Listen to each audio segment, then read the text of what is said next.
the Bronx and Staten Island too. I hear voices just as plain as day. I hear crying children crying.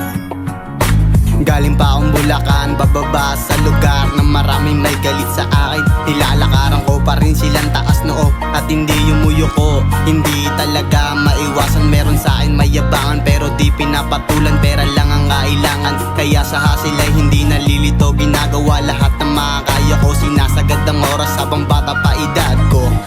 May mga katulong na pare-parehas lang napakay. Si nanay mapangiti abang wala pa siya sa hukay. Talagang kayod may anak ang napili ko na way. Kaya mga single mom sa akin na pa-daddy, pero di pinapatulan, gusto lang ang aking money. Hindi kaya nili nakakapagbigay sa akin na money. Sexy at morena, masaya na siya kahit sa mura na hotel.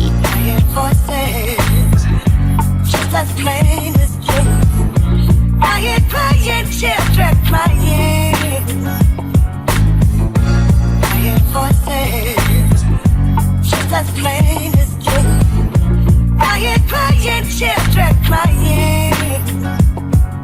Durog ka sa sipag ko panis siyang isang linggo nakita mo. Isa lang trabaho pero raket ay iba-iba. Kahit si mama nagtataka pag nakita niya yung pera kong namamaga. Modus hindi maamin sa kanila, pero sila lang din ang unang may balato. Kahit kabilang sila sa hindi naniwala, buti na lang di ako na-spoiled ng bata. Kaya sanay ako sa meron o wala. Wala akong choice kundi sa hustling magbabad. Kuhain ng names abang bata pa aking edad. Talaga matutuwa sa akin si God, kaya poos lang sa online marketing at iba pa. Food business, landlord at iba pa.